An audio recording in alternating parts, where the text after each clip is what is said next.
வணக்கம் நண்பர்களே. நாம் இந்த காணொளியிலே காணவிருக்கின்ற ஒரு பாடல் ஔவையார் எழுதின மூதுரையில் 12வது பாடல். மடல் பெரிது தாழை மகிழினிது கந்தம் என்ற ஒரு அருமையான பாடல். இந்த பாடலை இப்பொழுது நாம் பார்க்கலாம். மடல் பெரிது தாழை. தாழம்புவினுடைய மடலானது பெரிதாக இருக்கும். தாழம்புவின் மடல் பெரிதாக இருக்கும். ஆனால் அந்த மடலிலே நறுமணம் இருக்காது. அது பெருசா இருக்கும், அவ்வளவுதான். அது எதற்கும் பயன்படாது. எந்த விதமான நறுமணத்தையும் தராத ஒரு பகுதி தாழம்பூவில். தாழம்பூவிலே இருக்கக்கூடிய மடலானது பெரிதாக இருக்கும். ஆனால் அந்த தாழம்பூவிலே நறுமணத்தை கொடுத்து நமக்கு மகிழ்ச்சியை உருவாக்குகின்ற இனிய மகிழ்ச்சியை கொடுக்கக்கூடிய நறுமணமானது அந்த தாழம்பூல சின்னதா இருக்கும். அப்போ தாழம்பூவில் நறுமணத்தை கொடுக்கக்கூடிய கந்தம் என்றால் நறுமணம். நறுமணத்தை கொடுக்கக்கூடிய தாழம்பூவில் நறுமணத்தை கொடுக்கக்கூடிய ஒரு பகுதி சிறியது. ஆனால் எந்த பலனும் தராத அந்த தாழம்பூவின் மடலானது பெரியது. அப்போ மடல் பெரிது தாழை.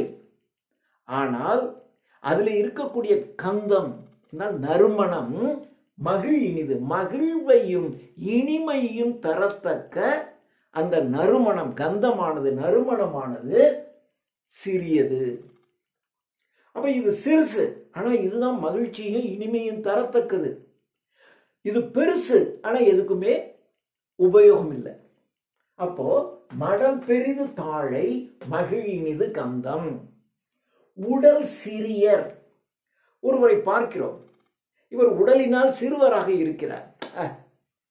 சின்ன பையன், சிறுவன், இவனால் எந்த காரியத்தையும் செய்ய இயலாது என்று நீங்கள் முடிவெடுத்து கூட கூடாது. உடல் சிறியர் என்று இருக்க வேண்டாம். இவர் உடல் சிறியவராக இருக்கிறார் என்று நீங்கள் நினைத்து கொண்டிருக்க வேண்டாம்.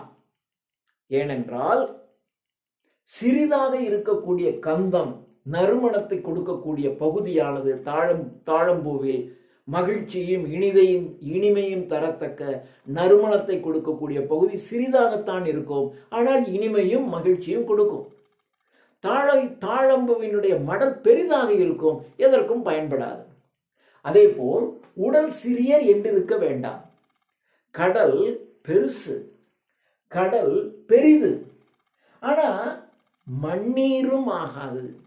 மண்ணீர் என்று சொன்னால் துவைப்பதற்கு, துணிகளை வெளுப்பதற்கு பயன்படுகின்ற நீர் மண்ணீர். நீங்க வண்ணார்லாம் பார்த்தீங்கன்னா ஆற்றிலே துணி துவைக்கும் போது ஒரு வகையான உவர் மண்ணை பயன்படுத்துவார். அவங்க நம்ம மாதிரியான சோப்பெல்லாம் போட மாட்டாங்க.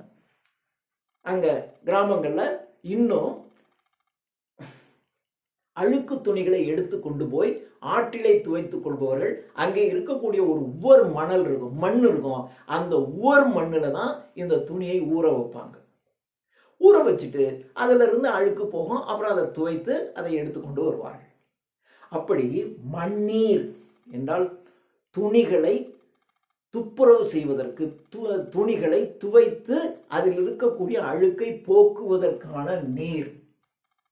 கடல் பெரிது, ஆனா துணிகளை துவைப்பதற்கு கூட அது பயன்படாது. அது மண்ணீராக கூட ஆகாது. ஆனால் அதன் அருகே அந்த கடல் கரையிலே, கடலுக்கு மிக அருகாமையில் இருக்கக்கூடிய மணல் பரப்பிலே சிற்று ஊறல், அங்க அப்படியே கொஞ்சம் பள்ளம் தோண்டினீர்களே, ஆனால் அதுல கொஞ்சம் ஊற்று வரும். அந்த ஊற்று நீர் குடிநீராக பயன்படும். கடல் மிக பெரியது. இந்த பூப்பந்திலே 3/4 பகுதியை கொண்டிருக்கக்கூடியது கடல். அவ்வளவு நீர் இருக்கிறது. ஆனால் அது துணிகளை வெளுப்பதற்கு, துவைப்பதற்கு கூட பயன்படாது. ஆனால் அதே கடலுக்கு அருகாமையில் இருக்கக்கூடிய ஒரு ஊற்றிலிருந்து வரக்கூடிய கொஞ்சம் மிக சிறிய அளவிலான நீரானது உண்ணீரும் ஆகிவிடும். உண்பதற்கான குடிப்பதற்கான நீராக இருக்கும். ஸோ இது சின்னது, குடிக்கிறதுக்கு பயன்படும். அது பெருசு, துவைப்பதற்கு கூட பயன்படாது.